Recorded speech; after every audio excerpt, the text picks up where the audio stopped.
ప్రేణయామో వాసుదేవం. నమస్కారం అండి. సంపూర్ణ చంద్రగ్రహణం మార్చి 3, 2026న సంభవించినది. దీన్నే బ్లడ్ మూన్ అని కూడా అంటారు. సో ఈ చంద్రగ్రహణం వల్ల భారతదేశంపై ఎలాంటి ప్రభావాలు చూపిస్తాయో తెలుసుకుందాం.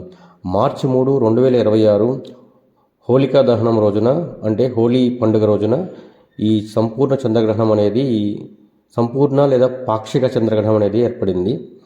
సో ఇది సింహరాశిలో పూర్వ పాల్గొని నక్షత్రంలో ఏర్పడింది.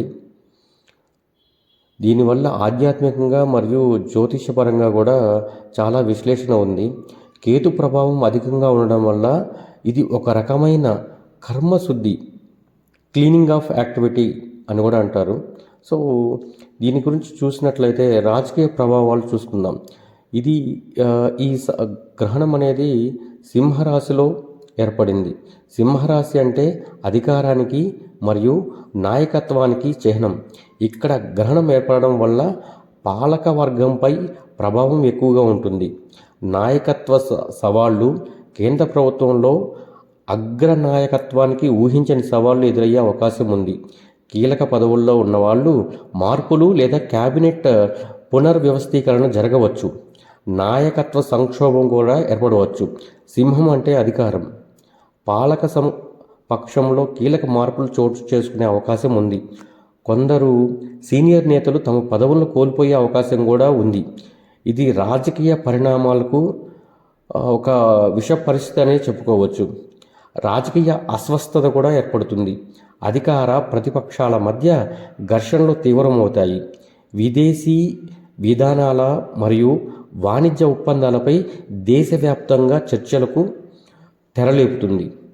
దక్షిణాది రాష్ట్రాలైన తెలంగాణ, ఆంధ్రప్రదేశ్ మరియు కర్ణాటక రాజకీయాలలో మార్చి నెలాఖరులో ఊహించని పరిణామాలు చోటు చేసుకోవచ్చు. అవి ఎలా అంటే ముఖ్యంగా పార్టీ విలీనము లేదా చీలికలు కూడా ఉండవచ్చు. అంతర్జాతీయ ఒప్పందాల ప్రకారంగా చూసుకుంటే పశ్చిమ దేశాల్లో లేదా మధ్య ప్రాచ్య దేశాలలో దౌత్యపరమైన సంబంధాలు కొంత ఉద్రిక్తత నెలకోవచ్చు. ప్రభుత్వాలపై ఒత్తిడి కూడా ఏర్పవచ్చు. సివిల్ కోడ్ లేదా కొత్త ఆర్థిక సంస్కరణల వంటి అంశాలపై ప్రజా వ్యతిరేకత వచ్చే సూచనలు ఉన్నాయి. సో బంగారము లేదా ఇతర లోహాలు వాటి యొక్క ధరల్లో భారీ హెచ్చుతగ్గులను ఊహించవచ్చు. స్టాక్ మార్కెట్లో కొంత అస్థిరత ఏర్పడవచ్చు. వినోద రంగం, లగ్జరీ వస్తువుల వ్యాపారాల్లో కొంత మందంగా ఉండవచ్చు. జాతీయ భద్రత కొంత అప్రమత్తంగా ఉండాలి. కుజ, శని గ్రహాల ప్రభావం వల్ల సరిహద్దుల్లో ఉద్రిక్తతలు లేదా దేశీయంగా అంతర్గత భద్రతా సమస్యలు తెరలేవచ్చు. ముఖ్యంగా రాజకీయ నాయకుల భద్రతపై నిఘా వర్గాలు కూడా అప్రమత్తంగా ఉండాలి అని జ్యోతిష విశ్లేషణ చెబుతుంది. సో రహస్యాలు బయటపడే అవకాశం కూడా ఉంటుంది. గతంలో జరిగిన కొన్ని పెద్ద కుంభకోణాలకు లేదా రహస్య ఒప్పందాలకు ఈ గ్రహణం వల్ల బయటకు వచ్చే సూచనలు కూడా బాగా ఉన్నాయి. దీనివల్ల రాజకీయ దుమారం కూడా లేపవచ్చు. సో ప్రకృతి మరియు వాతావరణం చూసుకున్నట్లయితే తీవ్రమైన ఎండలు ఉంటాయి. సింహరాశి అనేది అగ్నితత్వానికి సంబంధించింది. దీనివల్ల ఈ ఏడాది ఎండలు ఎక్కువగా ఉండవచ్చు.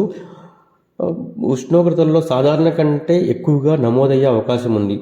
ముఖ్యంగా ఉత్తర భారతదేశంలో కొన్ని ప్రదేశాల్లో అడవి లేదా ఫారెస్ట్ ఫైర్ అంటే అడవి మంటలు లేదా అగ్ని ప్రమాదాలు ఏర్పడే అవకాశం ఉంది.